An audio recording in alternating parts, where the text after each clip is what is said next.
Baiklah, saya akan menceritakan pidato singkat yang berjudul menghormati orang tua. Pertama-tama, yang paling utama, marilah kita panjatkan puji dan syukur kehadiran Allah Subhanahu wa taala yang telah memberikan kita nikmat iman dan nikmat Islam. Serta tidak lupa kepada junjungan alam kita, yakni Habibana ya Nabiyana wa Maulana Muhammad sallallahu alaihi wasallam, serta para sahabatnya, para keluarga dan para umatnya. Pada kesempatan ini, saya akan menjelaskan tentang orang tua. Orang tua ini ada 3, yakni orang tua yang melahirkan kita, guru kita yang telah memberikan kita ilmu yang sangat bermanfaat, serta mertua kita. Orang tua yang pertama yaitu orang tua yang melahirkan kita, yakni orang tua kandung atau yang biasa disebut ayah dan ibu. Kita sangat wajib menghormati mereka, sebab jika tidak ada mereka yang mengurus kita, dengan rasa kasih sayang ini, kita belum tentu tumbuh sampai sekarang. Mereka sangatlah menyayangi kita sampai-sampai mereka tidak butuh balas dari kita. Tetapi kita yang harus merasa ingin membalas perbuatan orang tua kita.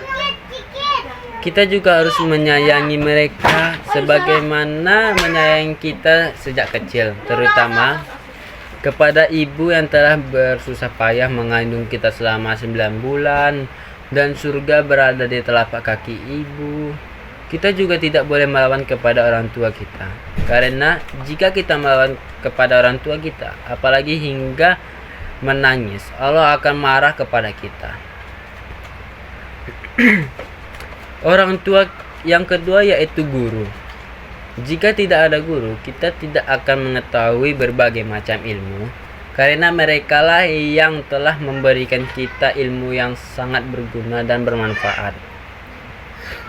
Kita juga harus menghormati dan menghargai guru, karena jika tidak menghormati dan menghargai guru, ilmu yang kita tidak akan bermanfaat atau tidak akan berkah.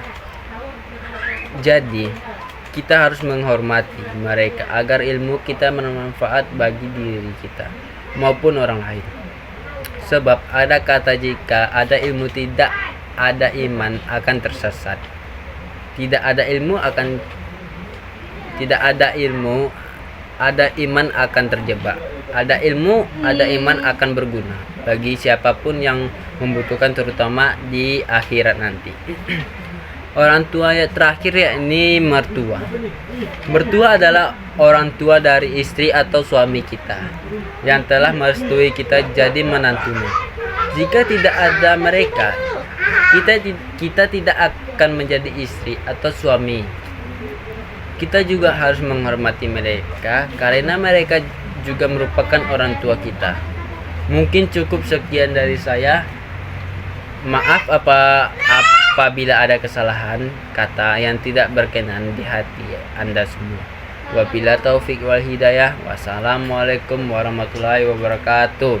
Baiklah, saya akan menceritakan pidato singkat yang kedua.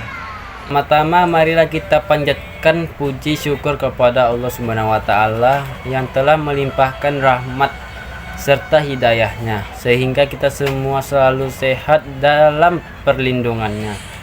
Tidak lupa salawat serta salam semoga tercurahkan kepada Nabi Muhammad SAW.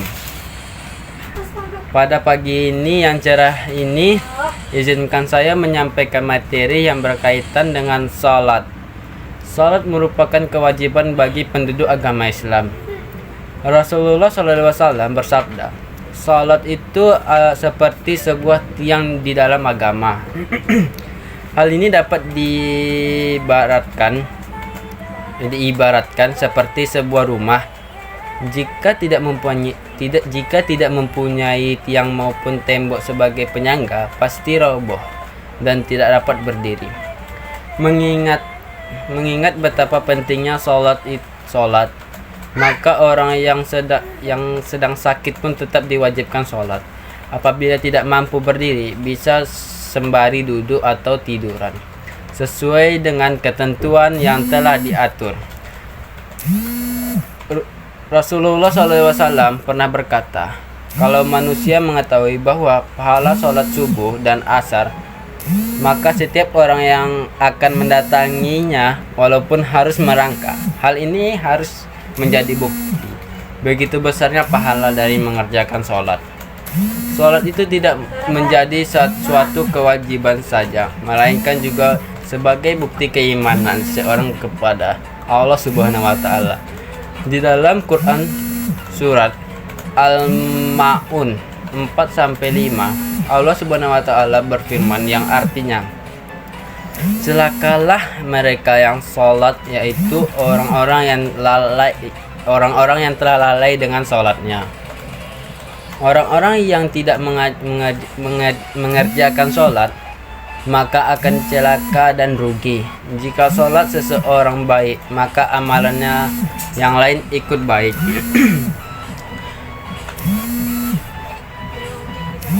Namun apabila sholatnya buruk, maka amalannya lainnya juga buruk.